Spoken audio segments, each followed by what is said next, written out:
Good morning everyone. This is our topic about Unit 19 BARMM. So BARMM means Bangsamoro Autonomous Region and Muslim Mindanao. This is a distinctive and cultural diverse region located in the southern part of the Philippines. This region holds profound historical and cultural significance, known for its vibrant indigenous craft and tradition. So, ang BRMM means kay Bangsamoro Autonomous Region and Muslim Mindanao. Then malukit siya sa southern part of the Philippines. Nya, ag kanang map sa kilid kanang na red mao na ag BARMM. Then ag BARMM is known for vibrant indigenous craft and tradition. Then ag BARMM kay gibahin sa kaupat ka province. This is Maguindanao, Lanao del Sur, Basilan, Tawi-Tawi. Then the regional center of the city of Cotabato. So, regional center ni kay City of Cotabato. So, let's explore the indigenous material and craft of the BARMM in the Philippines, highlighting the notable craft in each province and festival that celebrate this tradition. So first, Maguindanao. The Maguindanao people are skilled in creating intricate brass items such as gongs and betel nut container.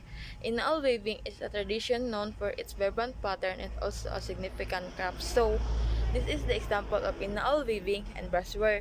Ang inaal weaving mao na then ang ilang gigamit na indigenous material kay silk and cotton threads. Then ang brassware kay copper and zinc. So, festival.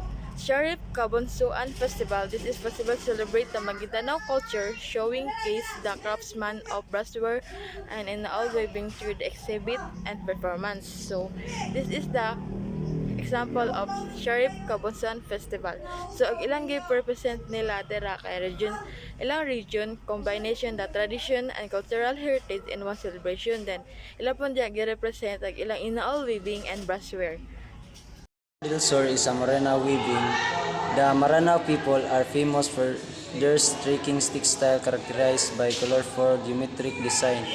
These textiles are used for clothing, decorative item, and religious purposes. Ang Lanao del Sur is mones sa pagprocess sa clothing. Balik siya gipamagi siya sa paghabol. Then next, Lanao del Sur. Sagayan Festival is a vibrant celebration of Maranao culture featuring tradition, dance, music, and that excites Maranao weaving. Bali, ang Lanao del Sur is more sa pagpamagi siya sa festival is kuan sa silbi pag-celebrate sa festival sa Sagayan. The next, Basilan, Yakan weaving is Yakan people are known for their intricate and colorful hand-woven textile. This fabric of use of clothing of decoration. Ang Basilan o Lanao del Sur is mora siya silbi paghimo og sa mga clothing. The next, Basilan Unog Festival. This is event highlights Yakan weaving for truth, fashion show and exhibits allowing of visitors to advertise purposes this exciting textile. Mara silbi ang Basilan bali mara silbi ang pagkuan sa festival, mara sila pag-celebrate. This is a continuation of the Unit 19 Bar MM or Bangsamoro Autonomous Region in Muslim Mindanao. So, in the province of Tawi-Tawi, they create Bajau weaving. The Bajau people create woven mats and traditional boats known as lantaka. These crafts are essential to their way of life. So, ang tawag sa Tawi-Tawi, sa province of Tawi-Tawi sa mga tao ila is Bajau. So, ang ilang gihimo nga mats, mao'y ilang gitawagan, mao'y ilang gitawag nga Bajau weaving. Kay ang mga tao sa Tawi-Tawi ang naghimo. And then lantaka is it is a kind of portable gun and type of bronze. So in the province of Tawi-Tawi, they celebrate a Kamahardikaan festival. Kamahardikaan means freedom. Kamahardikaan showcase the unique crafts of the Tawi-Tawi province, including Bajau weaving and the creation of traditional boats. So as you can see sa picture, this is creation the creation of their traditional boats.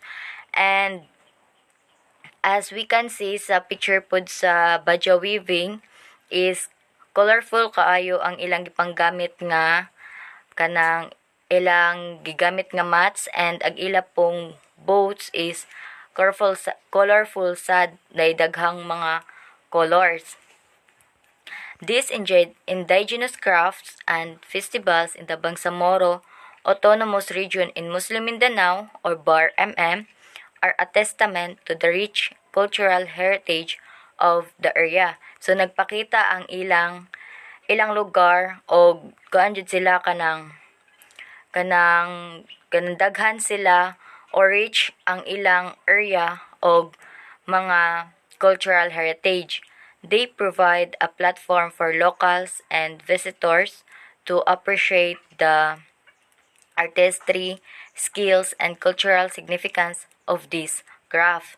So, nang kuan po sila, kanang pwede nga naay mo visit sa ilang lugar aron ilang mapakita sa mga visitor, halimbawa sa mga